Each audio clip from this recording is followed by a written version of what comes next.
Assalamualaikum warahmatullahi wabarakatuh.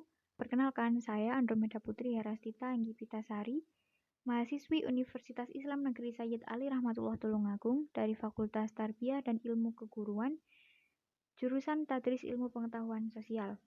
Di video pembelajaran kali ini, saya akan membahas tentang statistik dan aplikasi SPSS. Sebelumnya, kita bahas terlebih dahulu tentang A. Penelitian. Penelitian adalah aktivitas yang digunakan atau kegiatan yang dilakukan secara sistematis, berencana, dan mengikuti konsep ilmiah untuk mendapatkan sesuatu yang objektifal tentang suatu hal. B. Data. Data adalah sesuatu yang digunakan atau dibutuhkan dalam penelitian dalam menggunakan parameter tertentu yang telah ditentukan. Misalnya data jumlah penduduk, data berat badan, data sikap konsumen, dan laporan keuangan suatu perusahaan, data tes, dan lain-lain. Jenis-jenis data. 1. Data kualitatif. Data kualitatif adalah data yang dinyatakan dalam bentuk bukan angka, tetapi berbentuk kata, kalimat, gambar, atau bagan. Yang kedua, data kuantitatif. Data kuantitatif adalah data yang dinyatakan dalam bentuk angka, seperti data nominal, ordinal, interval, dan data rasio. C. Variabel. Variabel adalah sesuatu yang beragam atau bervariasi. Variabel dibedakan sebagai berikut. 1. Variabel tergantung atau variabel dependent adalah variabel yang dipengaruhi oleh variabel lain yang sifatnya tidak dapat berdiri sendiri. Yang kedua, variabel bebas atau variabel independent adalah variabel yang mempengaruhi variabel lain yang sifatnya berdiri sendiri. D. Populasi dan simpel. Populasi adalah suatu kelompok atau kumpulan subjek atau objek yang akan dikenai generalisasi hasil penelitian, sedangkan sampel adalah bagian dari populasi yang akan diteliti. E. Analisis data. Analisis data adalah proses mengolah data dan penginterpretasian hasil pengolahan data. Jenis-jenis analisis data adalah 1. Analisis deskriptif adalah analisis yang menekankan pada pembahasan data-data secara sistematik dan tidak menyimpulkan hasil penelitian. 2. Analisis inferensial adalah analisis yang menekankan pada hubungan antar variabel dengan melakukan pengujian hipotesis dan menyimpan hasil penelitian. F. Metode analisis data. 1. Metode statistik parametrik adalah metode analisis data dengan menggunakan parameter-parameter tertentu seperti mean, median, standar deviasi, distribusi data normal, dan lain-lain. 2. Metode adalah metode analisis data tanpa menggunakan parameter-parameter tertentu seperti mean, median, standar deviasi, serta distribusi data, dan lain-lain. G.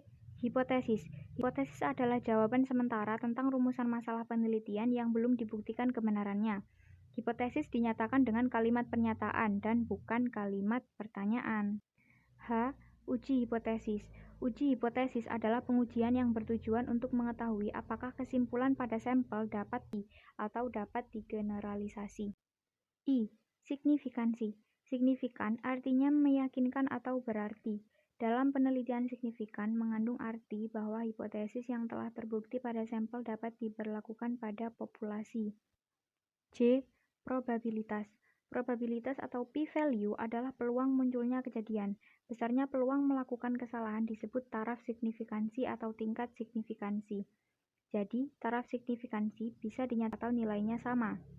Misal, ada 100 kejadian dengan probabilitas 5%. Artinya bahwa peluang muncul kesalahan akan terjadi sebanyak 5 kali dalam 100 kejadian. K. Kurva normal. Kurva normal menggambarkan daerah penerimaan dan penolakan.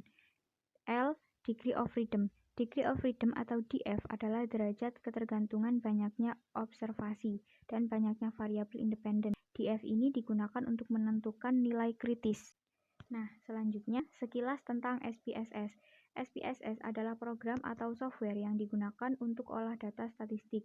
Dari berbagai program olah data statistik lainnya, SPSS merupakan yang paling banyak digunakan dan diminati oleh para peneliti.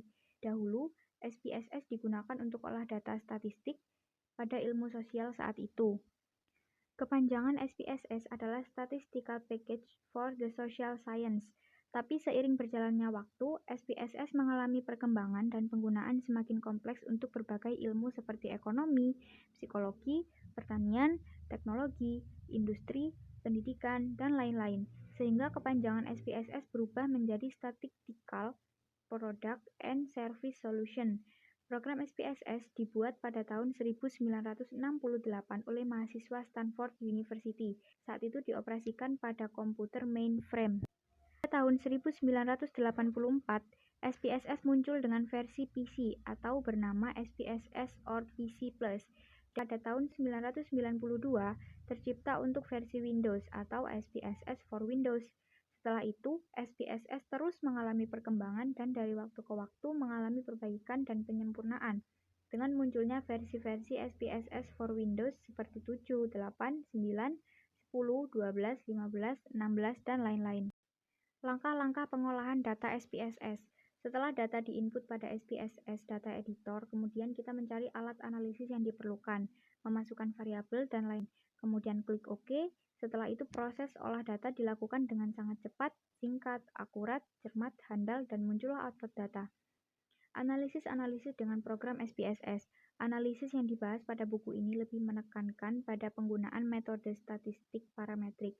Hal ini mengingat banyaknya analisis data pada mahasiswa menggunakan metode ini.